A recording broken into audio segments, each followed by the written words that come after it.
আসসালামু আলাইকুম প্রিয় দর্শক, জগন্নাথ বিশ্ববিদ্যালয়ের যে ছাত্র সংসদ নির্বাচন, সেই নির্বাচনের ফল আমরা পেয়েছি এবং সেখানে দেখেছি যে ইসলামী ছাত্র শিবিরের সমর্থিত যে প্যানেল, তাদের একটা ভূমিধস বিজয় হয়েছে। তারা 21টি আসনের মধ্যে 16টি পেয়েছে, তার মধ্যে ভিপি, জিএস, এজিএস আছে। এটাকে অবশ্যই আপনি একটা বড় বিজয় বলবেন, কিন্তু এটা কি হঠাৎ বিজয়? এটা কি আচমকা বিজয়? না, তা বলা যাবে না। বলা যাবে না এই কারণে যে এ ধরনের বিজয় এর আগে ডাকসুতে হয়েছে, জাহাঙ্গীরনগরে হয়েছে, রাজশাহী বিশ্ববিদ্যালয়ে হয়েছে। এগুলো কিন্তু হয়েছে, ধারাবাহিকভাবে হয়েছে। এখন অনেকে নানাভাবে ব্যাখ্যা করার চেষ্টা করছে কেন হয়েছে। আমি একটা কথা সামান্য আপনাকে বলি, ধরা যাক, হাইপোথেটিক্যালি ধরেন, যদি এগুলোতে ছাত্র দলের বিজয় হতো, তাহলে কি আপনি জিজ্ঞাসা করতেন যে কেন ছাত্রদল জিতলো? জিজ্ঞাসা করতেন না, কারণ আপনি ভাবতেন ওটাই স্বাভাবিক। কিন্তু যখন ছাত্র শিবির জিতে যায়, তখন আপনি অবাক হন, বিস্মিত হন এবং জিজ্ঞাসা করেন যে কেন জিতলো। আমার মনে আছে একটা ঘটনা, কাকতালীয় হতে পারে।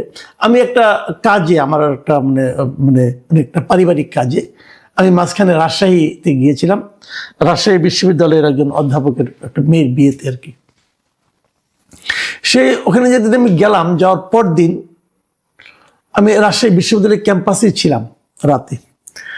তো থাকার পর পরদিন যেদিন রাকসু নির্বাচনটা হয়ে গেল, ওদিনই রাতে আমি যে ওখানে পৌঁছেছিলাম, পরের দিন সকালে আমি ওখানে পৌঁছেছিলাম। পৌঁছে ক্যাম্পাসের মধ্যে একটা ওদের যে রেস্টুরেন্টে সবাই তারা খায়, ওখানে ওপেন জায়গায়, সেখানে আমি সকালে নাস্তা করছিলাম। ওখানে বেশ কয়েকটা মিডিয়ার লোকজন ছিল, বিভিন্ন ঢাকার মিডিয়া। তাদের একজন আমাকে দেখে তারা চিনতে পারলো, যে কোনো কারণে হোক, চিনে আমার কাছে তারা গেল, যে জিজ্ঞাসা করলো, আপনার কি মনে হয় এর রাকসুতে শিবিরের বিজয়টা কেন হয়েছে? তো আমি সরলভাবে বলেছিলাম যে স্টুডেন্টরা তাদেরকে ভোট দিয়েছে, তাই তারা জিতেছে। এটা পরে দেখলাম যে বিভিন্ন মিডিয়াতে অনেকে দেখলাম, এটা সামাজিক মাধ্যম অথবা অনেকেই দেখলাম এটা খুব শেয়ার করেছে এবং বলেছে আমি এটা বলেছি। হ্যাঁ, আমি এটা বলেছি। আমি কিন্তু এটা ঢাকা বিশ্ববিদ্যালয়ে বলেছি, সব জায়গায় বলেছি যে স্টুডেন্টরা ভোট দিয়েছে তাই জিতেছে। আপনি বরং প্রশ্ন করেন স্টুডেন্টরা কেন ভোট দিল, এবং এই প্রশ্ন করার জন্য আপনাকে বেশি দূর যাওয়ার দরকার নাই। আপনার ঘরেই একটা স্টুডেন্ট আছে, হয়তো বা সে ঢাকা ইউনিভার্সিটিতে পড়ে না, হয়তো জাহাঙ্গীরনগরে পড়ে না, জগন্নাথে পড়ে না, রাজশাহী ইউনিভার্সিটিতে পড়ে না, চিটাগাং ইউনিভার্সিটিতে পড়ে, হয়তো এখানে কোনোটাতেই পড়ে না, হয়তো সে একটা বেসরকারি বিশ্ববিদ্যালয়ে পড়ে, হতে পারে। কিন্তু তাকে জিজ্ঞাসা করেন, সে বলতে পারবে কেন ঘটনাটা ঘটেছে। এটা আসলে পার্টিকুলার কোনো একটা বিশ্ববিদ্যালয়ে ঘটেনি, এটা একটা জেনারেশনের মধ্যে ঘটেছে, একটা প্রজন্মের মধ্যে ঘটেছে, একটা প্রজন্মের মধ্যে পরিবর্তন হয়ে গেছে। আমি আপনি টের পাইনি, এই জন্য আমি আপনি অবাক হচ্ছি, ওরা কিন্তু অবাক হয়নি। এটাই বাংলাদেশের রাজনীতির বর্তমান বাস্তবতা। এই বাস্তবতাকে যদি আপনি মেনে নিতে না পারেন, তাহলে আপনি অবাক হবেন, বিস্মিত হবেন। আর যদি মেনে নিতে পারেন, তাহলে ভাববেন যে হ্যাঁ, এটাই স্বাভাবিক। এখন আমরা আলোচনা করি যে কেন হলো। যারা এটাতে অবাক হন, তাদেরকে একটু উপলব্ধি দিতে চাই আমি। ভাই, আপনারা একটু চিন্তা করুন সোসাইটিতে কি ঘটছে এবং কেন ঘটছে। আমি কিন্তু এর ভালো মন্দ নিয়ে কথা বলছি না। আমি আবারও বলি, আমি এখনো মনে করি আমাদের এই প্রজন্ম চায় বলেই এই রেজাল্ট আসছে। এবং যে কথাটা আমি শেষে বলবো, সেটা আগে একটু বলে নেই, যে আগামী নির্বাচনেও আমাদের ভোটাররা যা চাইবে তাই ঘটবে, যদি সেখানে ম্যানিপুলেশন না হয়, যদি সেখানে ভোট ডাকাতি না হয়, যদি সেখানে নির্বাচনের নামে কোনো হঠকারী সিদ্ধান্ত কেউ না নেয়। তাই ঘটবে যা ভোটাররা চাইবে। এখন ভোটাররা কি চায়, প্রথমত বলে নেই, এই যে স্টুডেন্টরা, এই যে ইয়াং প্রজন্ম, নতুন একটা প্রজন্ম, তারা যে ইসলামী ছাত্র শিবিরকে ভোট দিয়ে নির্বাচিত করছে, তারা কি জাতীয় নির্বাচনে ভোটার না? তারাও ভোটার। তারা যে পরিবারে থাকে সেই পরিবার ভোটার না? সেই পরিবারও ভোটার। আমি একটা অদ্ভুত একটা জিনিস দেখলাম, আমি আপনাদেরকে এটা একটু শেয়ার করতে চাই। একটা পত্রিকায় দেখলাম যে ওনারা বেশ কিছু লোকের সঙ্গে আলাপ করেছে, অনেক স্টুডেন্টের সঙ্গে আলাপ করেছে ঢাকা ইউনিভার্সিটি এবং অন্যান্য ইউনিভার্সিটিগুলো রেজাল্টের পর, এবং সেখানে একটা মেয়েকে জিজ্ঞাসা করেছে যে তুমি কেন শিবিরকে ভোট দিয়েছো। সে বলছে কি জানেন, উত্তর শুনলে অবাক হয়ে যাবেন। সে বলেছে আমার মা বলেছে ওদেরকে ভোট দিও। মা কেন বলে?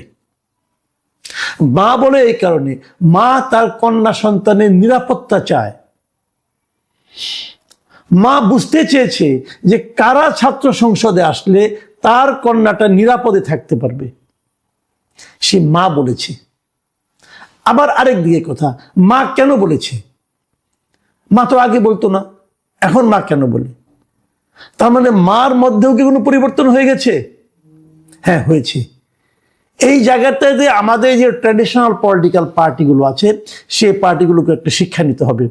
সেটাও আমি বলি, আমি নিজে অনেক জায়গায় যোগাযোগ করে দেখেছি, এবং আমারও তো গ্রামে লোকজন আছে, গ্রামাঞ্চলে মফস্বলে মেয়েদের মধ্যে জামাতে ইসলামী অসম্ভব মানে অভাবিত তারা কাজ করেছে।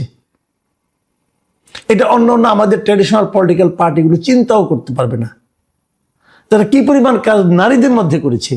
আমার মাঝে মাঝে খুব হতাশ লাগে এটা ভেবে যে আগামী নির্বাচনে এই নারীদের মধ্যে যারা এত কাজ করলো, যারা আগামী নির্বাচনে যারা নারীদের কাছ থেকে প্রচুর ভোট পাবে বলে আমি এখনো মনে করি, সেই জামাতে ইসলামের প্রার্থী তালিকায় নারী নাই।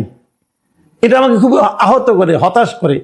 কেন তারা এটা করছে? এটার কিন্তু আবার আফটার ইফেক্ট থাকতে পারে, এটা ওনারা ভালো বুঝবেন। ওনাদের হয়তো এটাই রাজনীতি, হয়তো এটাই বাংলাদেশের নারীরা চায় যে আমাদের উপর অন্য কেউ মাতব্বরি করবে, আমরা এটা মেনে নেব। আমি জানি না, আমি বলতে পারবো না, কিন্তু এটা আমাকে একটু হতাশই করে বলা যায়, একটু অবাক করে। কিন্তু বাস্তবতা হলো বাংলাদেশের প্রত্যন্ত অঞ্চলের নারীদের মধ্যে জামাতে ইসলাম অনেক কাজ করেছে, এবং জামাতে ইসলাম তাদেরকে প্রভাবিত করতে অনেক ক্ষেত্রে পেরেছে। তার প্রভাব আমরা এখনই কিন্তু বিভিন্ন জায়গায় পেতে শুরু করেছি। ছাত্র সংসদে পড়ছে, তার বিশ্ববিদ্যালয়ে পড়ুয়া ছেলে মেয়েরা মাদের কথা শুনছে, জাতীয় নির্বাচনে শুনবে না? এটাও কিন্তু মাথায় রাখতে হবে। ব্যর্থতাটা কোথায়? কার ব্যর্থতা? অথবা সফলতাটা কোথায়? কেন সফলতা? এ নিয়ে অনেক ইকুয়েশন হয়েছে, অনেকে নানা কথা বলেছে। যেমন আমার নিজেরও কিছু ইকুয়েশন ছিল, আমার নিজের দুটো ইকুয়েশন ছিল, সে দুটো আপনাদের সঙ্গে আমি শেয়ার করি। প্রথম ইকুয়েশন হলো, এই বিশ্ববিদ্যালয়গুলোতে ছাত্রলীগ যখন ছিল, মানে আওয়ামী লীগের আমলে স্টুডেন্টদের উপর এক ধরনের টর্চার চলতো। টর্চারটা এরকম, তাদের মিছিলে যেতে হবে, তাদের কথা শুনতে হবে, পরীক্ষা তোমার গোল্লায় যাক, মিছিলে আসো, এরকম অনেক কিছু ছিল, গণরুম ছিল। এটা কারা করতো? আমরা হয়তো বলবো ছাত্রলীগ করতো, না, এটাকে ছাত্রলীগ ভাবলে হবে না, এটা আসলে করতো সরকারি দল। যে দলটা সরকারে থাকে তাদের যে ছাত্র সংগঠন, তারা এই কাজগুলি করত। এবং প্রশাসন যেহেতু এই ছাত্র সংগঠনটা সরকারের আনুকূল্যে আছে, অত প্রশাসনও তাদেরকে সমঝে চলতো, তাদেরকে ভয় পেত। এই যে ছাত্র যারা ভোট দিয়েছে, তারা সেই সরকারি ছাত্র সংগঠনকে ভয় পায়। তো যেহেতু এখন একটা আওয়াজ সব দিকে উঠেছে যে হয়তো বিএনপি আগামীতে ক্ষমতায় আসবে, সে কারণে তারা, এই স্টুডেন্টরা বিএনপির ছাত্র সংগঠনকে ছাত্র সংসদে আনতে চায়নি। এটা একটা কারণ হতে পারে। এই কারণটা আমার বিশ্লেষণ, আমি এইভাবে ভাবি, এটা আমি আগেও বলেছি, আবার রিপিট করলাম। যে কারণে তারা বিএনপিকে বাদ দিয়ে আর স্ট্রং যারা আছে তাদের মাঝখান থেকে ছাত্র শিবির সবচেয়ে স্ট্রং, তারা চলে এসেছে। একটা হতে পারে। আরেকটা হতে পারে, এই প্রত্যেকটা ছাত্র ইয়েতেই সংসদ নির্বাচনে ছাত্রলীগের কিন্তু অনেক ভোট আছে। ছাত্রলীগ আগে অত্যাচার করেছে, টর্চার করেছে, অমানবিক আচরণ করেছে। যারা করেছে তারা তো ছাত্র না, যারা করেছে, যারা করার মাধ্যমে যারা সুবিধা পেয়েছে, সেই সুবিধা ভোগীরাও তো ছাত্র। তাদের তো অনেক লেয়ারের কিন্তু স্টুডেন্ট আছে। তো তারা কাকে ভোট দিয়েছে, তারা কাকে এবং কেন দিয়েছে সেটাও বলি। দেখুন, এই ছাত্রলীগ, আওয়ামী লীগ, এটা এমন একটা দল, এদের টাইপটা এমন, এটা হলো একটা বংশানুক্রমিক দল। মানে যারা আজকে ছাত্রলীগ করে তাদের বাবারা খবর নিয়ে দেখেন, তাদের যারা বাবা, চাচা, মামা আছে, এরা সবাই আওয়ামী লীগ করতো। তাদের যারা ভাই টাই আছে, কাজিন আছে, হয়তো এরা যুবলীগ করে। এরকম ধারাবাহিকতা কিন্তু একটা আছে। তো গত 24-এর 5ই আগস্টের পর সারা দেশে ওই আওয়ামী লীগের সুবিধাভোগীদের উপর নানা ধরনের অত্যাচার হয়েছে, নির্যাতন হয়েছে, তাদের বিরুদ্ধে গণমামলা হয়েছে, এক একটা মামলা 150-200 লোককে আসামি করা হয়েছে। এবং এই প্রত্যেকটা মামলার বাদীকে যদি খবর নেন তাহলে দেখবেন যে এর 95% মামলার বাদী হলো বিএনপির কোনো না কোনো লোক, হয় বিএনপি, নাহলে ছাত্র দল, নাহলে স্বেচ্ছাসেবক দল, নাহলে যুব দল, এরা কেউ না কেউ বাদী হয়েছে। এবং এই যে মামলা, চাঁদাবাজি, দখলদারি, এই সমস্ত প্রত্যেকটা ঘটনায় কিন্তু আপনি দেখবেন বিএনপির নাম জড়িয়ে আছে। তো তারা যখন স্টুডেন্ট যখন ভোট দেওয়ার সময় দেখছে যে আমার পিতাকে দৌড়ের উপরে রেখেছে বিএনপি, আমার চাচা, মামা, খালা, ফুপু সবাইকে বিএনপির দৌড়ের উপরে রেখেছে, তো বিএনপির ছাত্র সংগঠনকে আমি কেন ভোট দেব? এবং এই প্রত্যেকটা জায়গায় বিএনপির দৌড়ের পাশাপাশি বিএনপি 10 জনকে দৌড়ের উপরে রাখছে, তাহলে 2 জনকে আবার জামাতে ইসলামী একটা সাপোর্ট দিয়েছে, একজন শেল্টার দিয়েছে। তারা কিন্তু জামাতে ইসলামের প্রতি এক ধরনের কৃতজ্ঞতা অনুভব করেছে। সেই কৃতজ্ঞতাই কিন্তু ক্রমে ক্রমে তাদের সন্তানদের মধ্যে সংক্রমিত হয়েছে এবং তারা এখানে সেই ভোটটা দিয়েছে। এরা এই জন্য বিএনপি ছাত্র সংগঠন তাদেরকে বাদ দিয়ে বিকল্প কাউকে বেছে নিয়েছে। এই দুটো আমার ধারণা ছিল। এর সঙ্গে তৃতীয় একটা ধারণা গত 2 দিন ধরে আমার মধ্যে যুক্ত হয়েছে। এটা আমাকে আমাদের এক সাংবাদিক বন্ধু আমাকে ব্যাখ্যাটা দিলেন এবং এই ব্যাখ্যাটা আমার কাছে খুব গ্রহণযোগ্য মনে হয়েছে।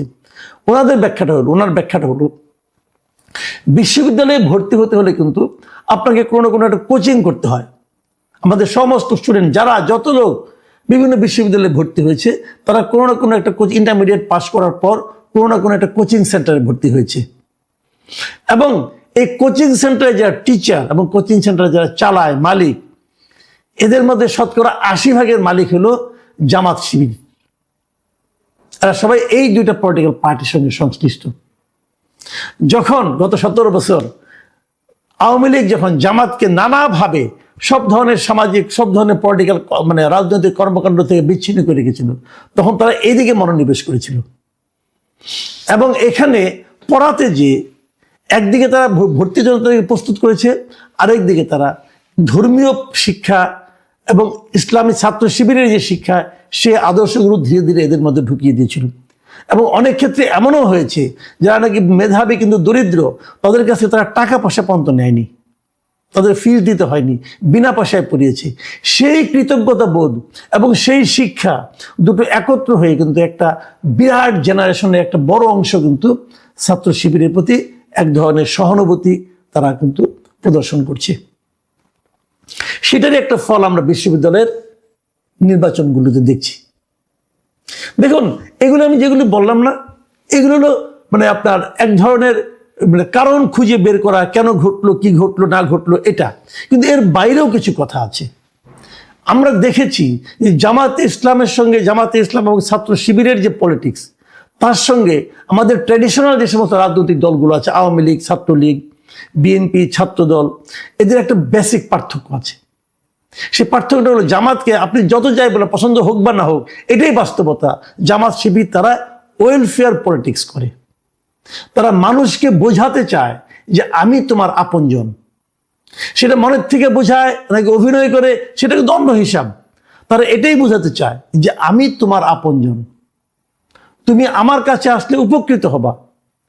এটা কিন্তু আপনি বিএনপির কোনো নেতৃত্বের কাছে পাবেন না। 2-1 জন পেতে পারে, সেটা বিচ্ছিন্ন ঘটনা।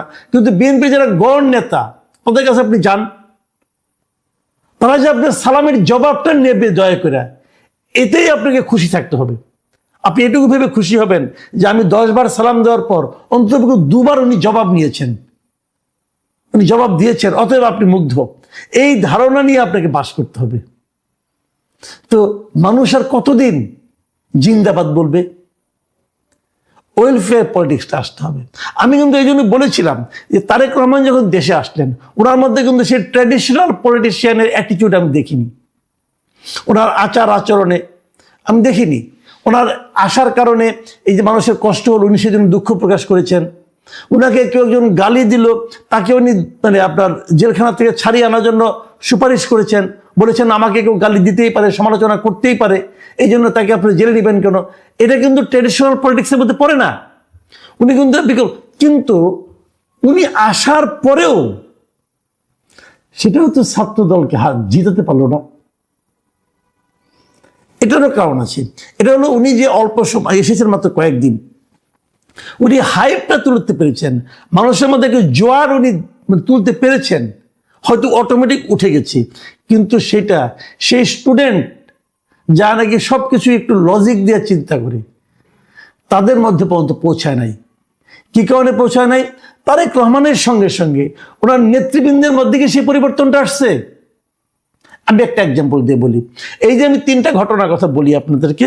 একটা হলো ওনার আসার কারণে যে যানজট হয়েছে, মানুষের ভোগান্তি হয়েছে, এই জন্য বিএনপি দুঃখ প্রকাশ করেছে। এই জন্য বিএনপি কিন্তু অফিসিয়ালি প্রেস রিলিজে দুঃখ প্রকাশ করেছে। যেখানে ওনাকে সমাবেশ করা হয়েছিল সেখানে ময়লা আবর্জনা পড়েছিল, সেটা পরিষ্কার করার জন্য বিএনপি উদ্যোগ নিয়েছে, সেটাও বিএনপি প্রেস রিলিজ দিয়ে করেছে। এবং ওনাকে সমালোচনা করার জন্য যাকে গ্রেপ্তার করা হয়েছিল তার ব্যাপারে তাদের কোনো ক্ষোভ নাই, তাদের কোনো অভিযোগ নাই, সেটাও বিএনপি প্রেস রিলিজ দিয়ে করেছে। আচ্ছা ভাই, এই প্রেস রিলিজগুলি এতদিন দেন নাই কেন? তারেক রহমান আসার কারণে কেন দিলেন? আসার পর কেন দিলেন? তার মানে এতদিন কি আপনাদের সঙ্গে তারেক রহমানের কথাবার্তা হয় নাই? হয়েছে। উনি দূরে ছিলেন বলে হয়তো এগুলো উনি দেখেন নাই। দূরত্ব একটা ফ্যাক্টর, কিন্তু আপনারা কেন উপলব্ধি করতে পারলেন না? আপনারা তো ওনার কাছে ছিলেন, আপনারা কেন ওনার সঙ্গে কথা বলে ওনার মন মানসিকতা বুঝেন নাই আপনার নেতা কি চায়? বুঝেন নাই উনি কোন পলিটিক্স চালু করতে চায়? আপনারা কেন করেননি? এই কারণে এটা যে করা দরকার এটাই তো আপনি ফিল করেন না। আপনি তো ওই রাজনৈতিক স্কুলে পড়েন নাই রে ভাই, আপনি তো সে ট্রেডিশনাল পলিটিক্সের মধ্যে আছেন। রাজনীতি পরিবর্তন হয়ে গেছে ভাই, রাজনীতি এখন জনগণের কাছে চলে যাচ্ছে। জনগণ সিদ্ধান্ত নেবে আপনি কি আচরণ করবেন। আপনার সিদ্ধান্তে জনগণ আর চলবে না। সেই রাজনীতি যদি না করতে পারেন, সামনে কিন্তু বেশি দিন সময় নাই। আমি কিন্তু সবাইকে বলছি, এটা মনে করার কোনো কারণ নাই যে বিএনপিকে আমি হেল্প করার চেষ্টা, আমি ভাই হেল্প সবাইকেই করছি। আমি বলতে চাচ্ছি যেটা, সেটা হলো জনগণ সিদ্ধান্ত দেবে যে দেশকে চালাবে। জনগণ সিদ্ধান্ত দেবে আপনি পলিটিক্যাল লিডার, আপনার কি আচরণ করা উচিত। সেটা আপনি যদি না মানতে পারেন, যদি জনগণের সেই সিদ্ধান্ত, জনগণের সেই ইশারা যদি আপনি বুঝতে না পারেন, তাহলে আপনি আপনার জন্য নিজে কবর খুঁড়বেন। এবং জনগণ সেই ইশারা কিন্তু দিচ্ছে। এই যে স্টুডেন্ট মানে আপনার যে পলিটিক্স, এই যে বিশ্ববিদ্যালয়গুলোতে যে ছাত্রদের যে রায়, সেই রায় কিন্তু সেই ইশারা। আমি প্রথমটাকে হয়তো ভেবেছিলাম যে হঠাৎ করে আচমকা হয়ে গেছে, কিন্তু যখন পরপর এরকম 4বার 5বার হয়, একই ফল হয়, তখন কিন্তু আমি বলবো যে বিএনপি অথবা অন্য যারা ট্র্যাডিশনাল পলিটিক্স করছেন, তাদের আরেকবার নিজেদের দিকে তাকানোর প্রয়োজন দেখা দিয়েছে। নিজেদের দিকে তাকান, আত্মোপলব্ধি, আত্মসমালোচনা, এটা আপনাদেরকে সামনের দিকে নিয়ে যাবে। প্রিয় দর্শক, এখন এ পর্যন্তই। আল্লাহ।